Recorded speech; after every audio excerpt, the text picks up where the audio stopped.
Marc Jackson, NBC Sports Philadelphia. Sixers pre- and post-game, of course, longtime NBA player. Draft. But let's start with this Kawhi Leonard stuff, which is starting to heat up. According to a report from San Antonio's Express News, Jabari Young saying that the Sixers would be in play for Kawhi Leonard. Another report, not a report so much other than just kind of floating a deal out there, suggested Robert Covington, Markelle Fultz, and the number 10 pick would be what would need to happen to get something like that done. So let's bring in Marc Jackson here on the Boardwalk Honda Hotline and get his thoughts, number one, on a player like Kawhi Leonard. I mean, to me, Mark, you got LeBron James, and then you can debate. Are you a Durant guy or are you a Kawhi Leonard guy? I mean, I think he's in the top three.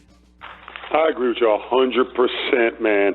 You can go 2A, 2B, depending on who you're asking. But that Kawhi Leonard, man, he is a special two-way player, and he fits in with somebody like Joel Embiid as another two-way player. And Ben Simmons, man, that'll be, my hands are shaking just thinking about it.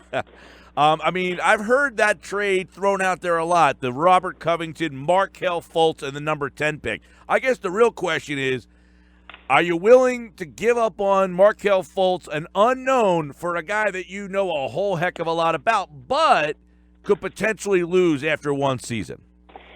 I'm willing to take that chance, to be honest, but I'm going to be honest with you.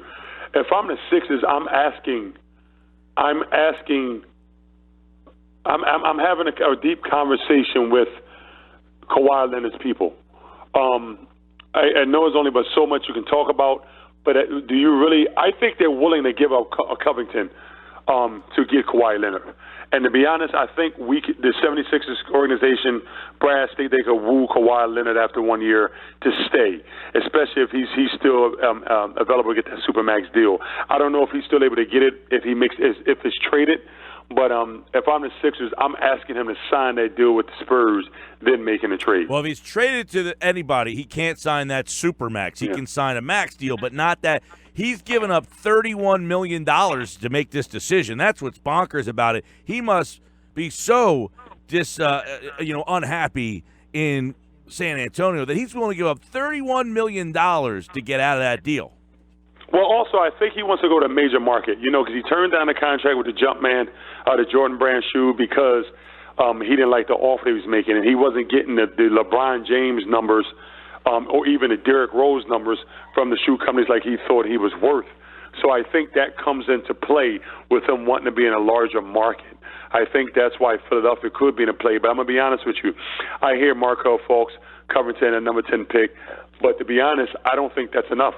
I think I truly believe the Spurs are going to want Dario as well. I don't think they'd take that deal. I don't think they'd take Markelle Fultz, Covington, number 10 pick. I think they want Dario, Fultz, the number 10 pick, and Covington. I don't think they want – I think Covington, respectfully, is just a throw-in because of the numbers on his deal. But I really believe they want Dario because I think the Lakers have more to give. I think the Lakers have more to give with their young nucleus. They can get most likely two superstars, in Ingram and Ball, and it's the Lakers draft pick to get them for them to get Kawhi. I think the Lakers have an edge up to me. Well, all right. Throw Dario in that deal. Are you willing to give up that piece? No, I'm not. I'm not willing to give up that to get Kawhi. I'm not willing to give up. Kawhi is, like I said, 2A or 2B in his league. But if I got to give up Fultz, Dario, Covington, and the 10th pick, I'm not willing to do that. Am I willing to give up maybe Dario, Covington, and Fultz? Yes.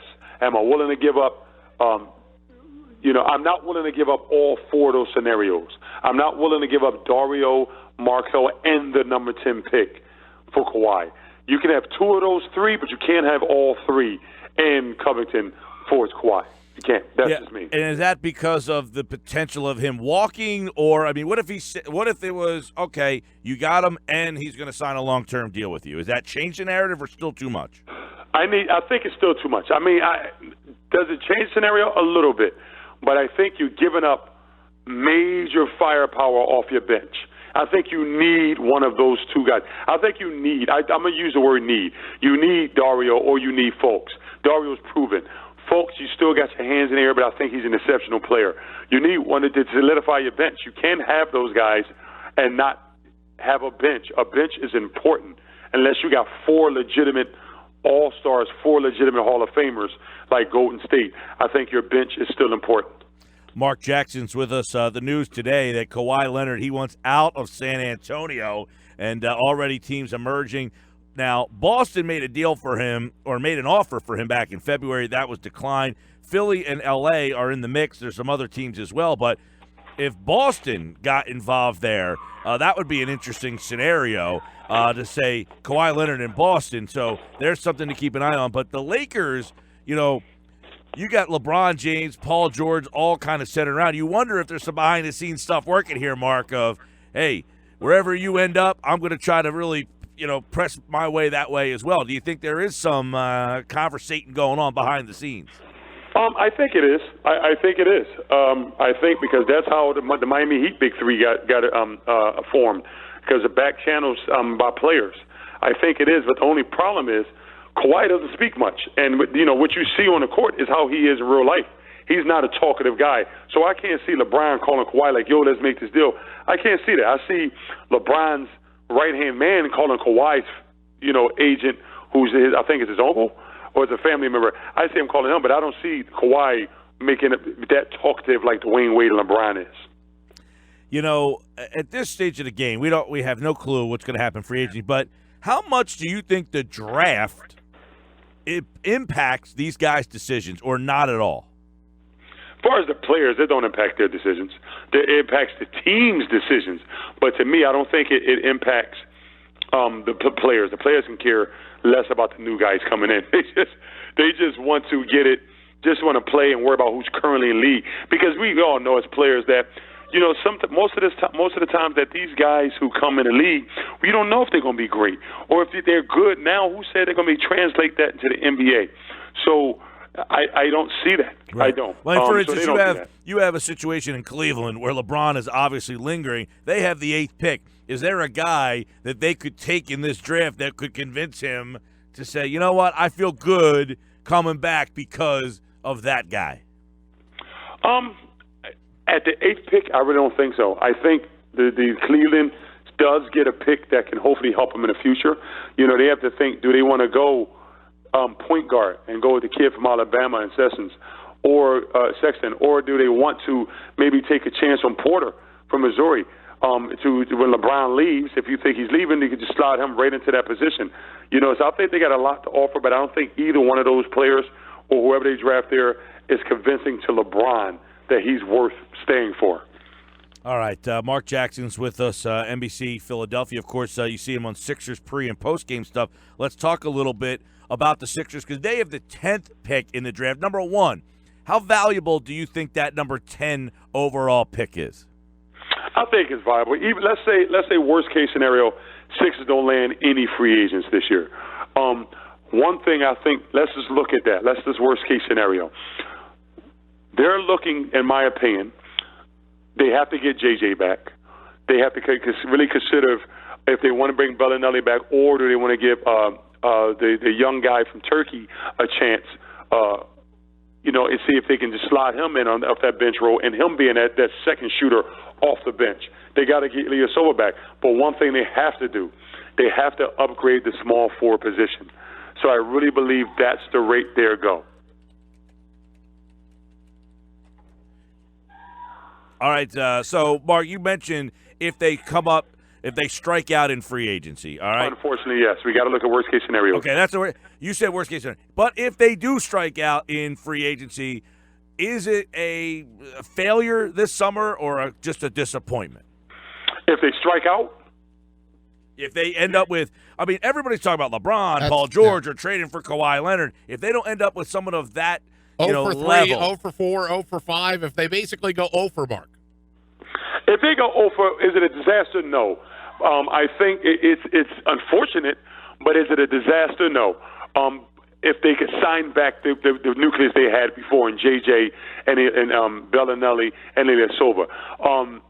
then you might not be looking at it as bad because the draft pick becomes more vital, becomes more important. But because you're building a team, does it put you over does that draft pick put you over the hump of what the Boston Celtics have? Unfortunately, I say no. So I truly believe they have to get somebody. They have to get someone that can upgrade that small forward position. And if they can get someone that can move Rocco to the first small forward off the bench, then that's wonderful. But if he's their starting small forward next year and they don't get anyone else, then it's disappointing. Is it a failure? No, but it's disappointing. Mark, there's a lot of mock drafts out there saying Mikal Bridges of Villanova, Sixers pick at 10 overall. Is he the best pick for them at 10th overall? Is that too high? Is it too high? No, because he's proven himself in college to be a 3-and-D type player with a lot of potential. That word potential in quotation marks can be deadly to live on, but he's that kind of player. Can he be an upgrade Covington? Yes. I think he could be very similar to Rocco defensively, but I think he is one notch higher offensively. I think he's better with putting that ball on the floor, creating his own shot, and playing off of other people like he proved in Villanova, playing off of Jalen and DiVincenzo, but I think he can do that here. But I think offensively, he's better than Rocco at that. Defensively, him guarding the best threes in the league, he might have to back Rocco up on that and look to step into the lineup in his second year. Put your GM hat on. You've got the 10th pick. You've got the 26th pick. What do you do? What kind of moves are you thinking on draft night? If I'm looking and I'm getting a strong suspicion that we're not going to land Kawhi, Paul George, or LeBron, I'm looking to package those two picks along with future assets and looking to move up in the draft to get a better player, to get maybe to reach up, maybe take a chance on Porter. Because if he's healthy, if his X-rays, like they say, is clear, and he's one that he can be a superstar in his league. Watch him a lot in high school. He is a franchise-changing player. He can fit right in that lineup. I'm looking to move up in the draft. 10th is wonderful, but 5 is even better. Yeah, Mark, we had that discussion the other day about if they do go 0 for 3 on LeBron, Kawhi, or Paul George, how about a guy like Trevor Ariza? I mean, we were trying to pick, like, attractive others, in the others category of, is that a guy you'd like? Love it. He's proven similar in defense, much better consistent shooter than Rocco, and even a better offensive threat than Rocco. He's won some game, and he's been proven a little bit longer, more consistent. I like that 100%. Yeah, we threw out some second-tier free agents. We talked just a couple minutes ago with you, Mark, about if you don't land a LeBron or Paul George or Kawhi Leonard, that second-level guy, we threw a couple of names out, see if we can get some reaction from you. How about Tyreke Evans? I like Tyreke. See, and there you go, though, but here's the thing. Tyreke, to me, is a player that I wonder if he can play off the ball, meaning can he catch and shoot the three when Ben gets in that lane, when Joel is triple-teamed. That's my only concern with that. Can he do that? I don't know. But I know he's going to give us something. He's going to give us incredible defense. He's going to give us another creator. He's going to give us very good defense.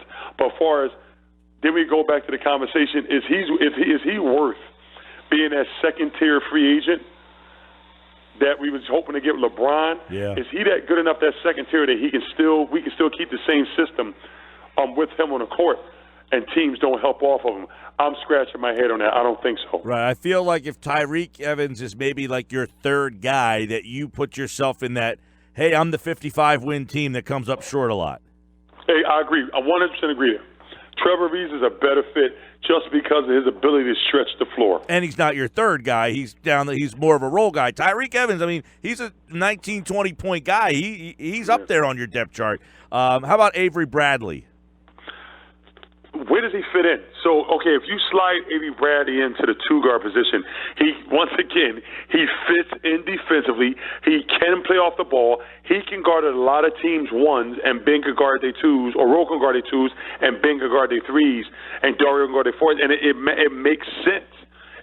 I like that one better than – I like that particular pick better than Tyreke Evans. But I still like Ariza better. Okay. What about Wayne Ellington? Wayne Ellington's going to give us a lot of similarities than JJ, but I don't think he's a better shooter than JJ. I think he can shoot, but I don't think his shooting ability can translate to what JJ gave us. JJ gave us a whole different animal. He gave us the teams really had to put him on the top of the board. They really had to really focus on a defense. I don't think Wayne Ellington should be as a starter. He can sit him in that starting lineup, but I don't think his impact would be as great. All right, I have a couple more names in this same ilk here. All right, how about Joe Harris? You know what? No, respectfully. Joe Harris is a very good player, offensively good, doesn't turn the ball over a lot. But for me, he's down that list. He's way down that list to me. Yes. All right, couple more. Danny Green. Whoa, well, hold on now. You talking about a defender? You talking about a proven winner? So here you go. You slide him in for JJ. You getting adequate shooting. He's not going to be as consistent, but he's still enough threat to make the team space the floor. But you getting a tremendous defender.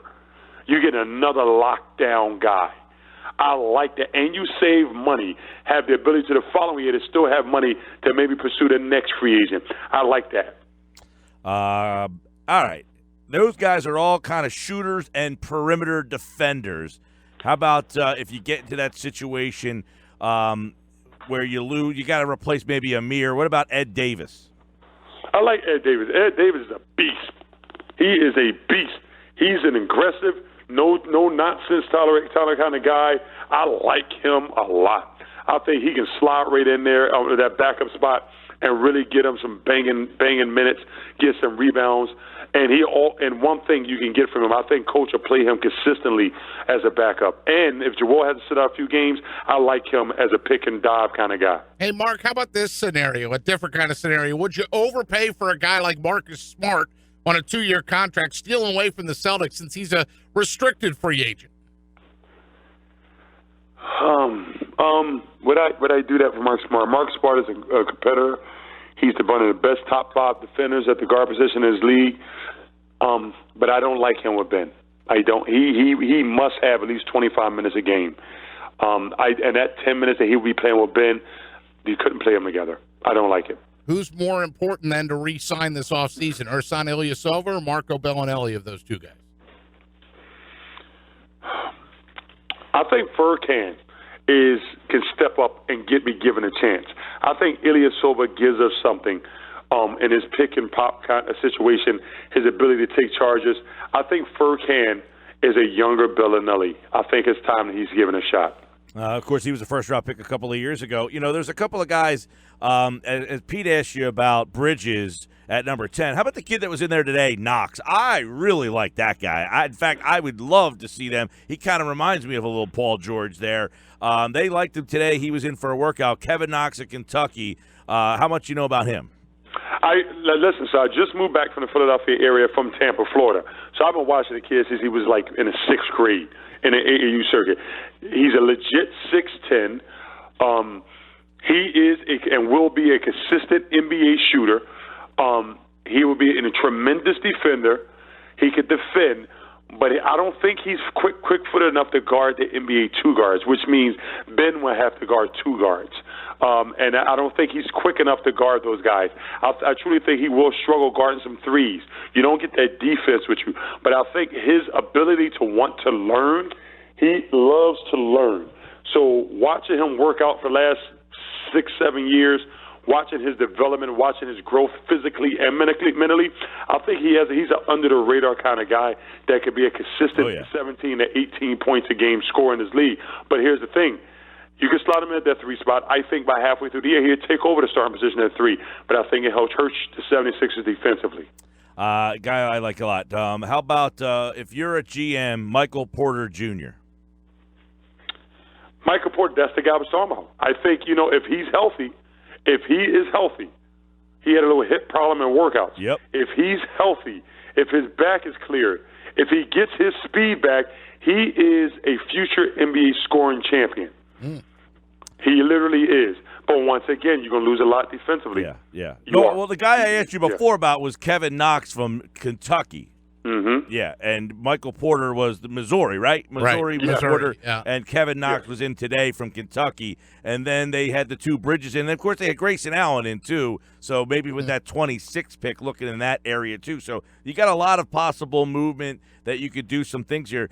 The interesting part is here, Mark, you got Brett Brown running everything all of a sudden. I like it. I like that. I'm going to be honest. He's the coach of this team. It's not like they're bringing in a new GM who he has to, now they got to see, well, how you want to play? Well, the GM might be like, well, I think you should play differently.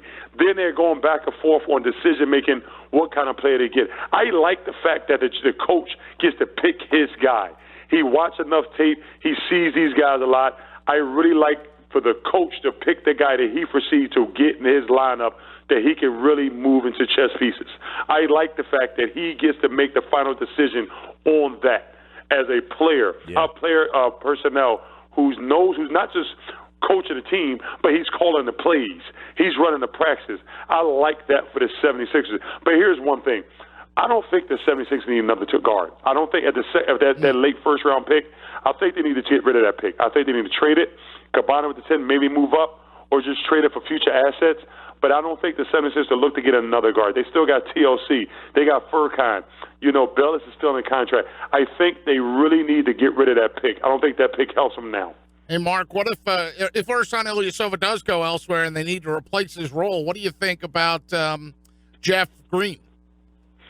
Great asset. Great asset. Durable. He had his heart surgery. He's been fine since then. He is another veteran, still young in the legs, young in the heart. I really, really believe I like that decision. That will be a major pickup for them to get him. Yeah. I like that.